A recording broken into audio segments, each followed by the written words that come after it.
इस वीडियो में महात्मा बुद्ध ने कहा है कि हमें हमेशा धैर्य के साथ आगे बढ़ना चाहिए, क्योंकि कभी-कभी सफलता देर से मिलती है। प्रचलित प्रसंग के अनुसार एक बार अपने शिष्यों के साथ किसी गांव में उपदेश देने जा रहे थे। गांव पहुंचने से पहले रास्ते में उन लोगों को जगह-जगह बहुत सारे गड्ढे खुदे हुए दिखाई दिए। महात्मा बुद्ध का एक शिष्य इन गड्ढों को देखकर सोचने लगा कि इनका रहस्य क्या है। उसने अपने गुरु बुद्ध से पूछा कि तथागत कृपया मुझे इन गड्ढों का रहस्य बताएं। एक साथ इतने सारे गड्ढे किसने और क्यों खोदे हैं? गौतम बुद्ध ने शिष्य को जवाब दिया कि किसी व्यक्ति ने पानी की तलाश में नए इतने सारे गड्ढे खोदे हैं। अगर वह धैर्यपूर्वक एक ही जगह पर गड्ढा खोदता तो उसे पानी अवश्य मिल जाता, लेकिन वह थोड़ी देर गड्ढा खोदता और पानी न मिलने पर दूसरी जगह गड्ढा खोदना शुरू कर देता। इस कारण उसे कहीं भी पानी नहीं मिला।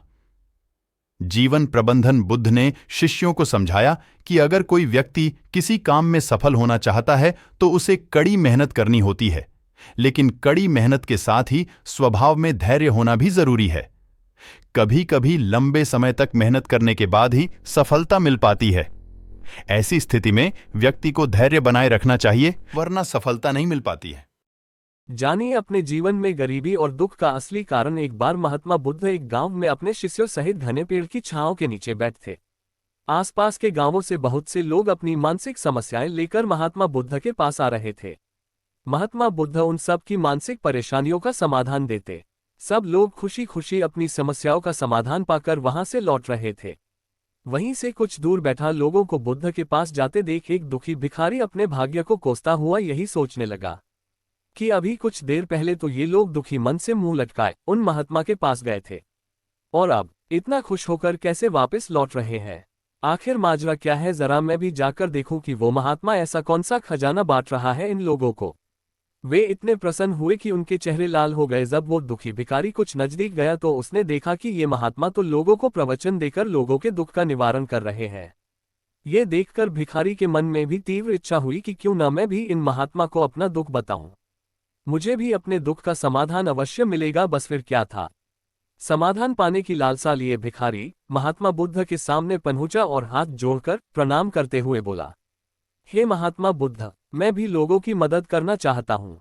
मुझे लोगों की मदद करने की बहुत इच्छा है, लेकिन मैं कैसे मदद कर सकता हूँ?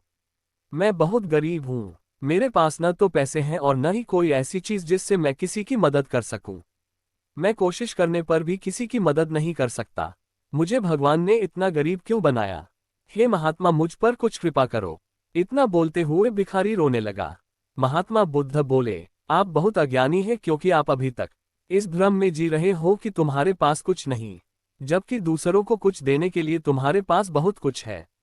तुम बिना धन और वस्तु के भी दूसरों की मदद कर सकते हो। तुम्हारे पास जुबान है जिससे तुम मीठे शब्द बोलकर किसी के दुखी चेहरे पर मुस्कान ला सकते हो।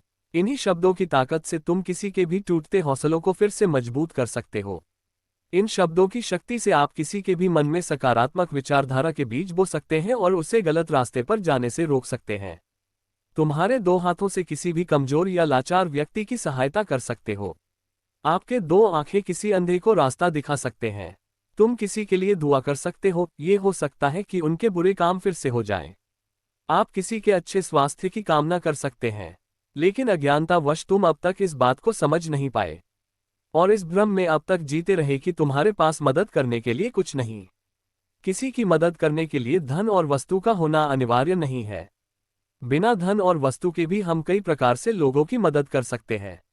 महात्मा बुद्ध के ज्ञान से भरे ये सुंदर शब्द सुनकर भिखारी के चेहरे पर मुस्कान आ गई और वह खुशी से झूमता हुआ वहां से चला गया।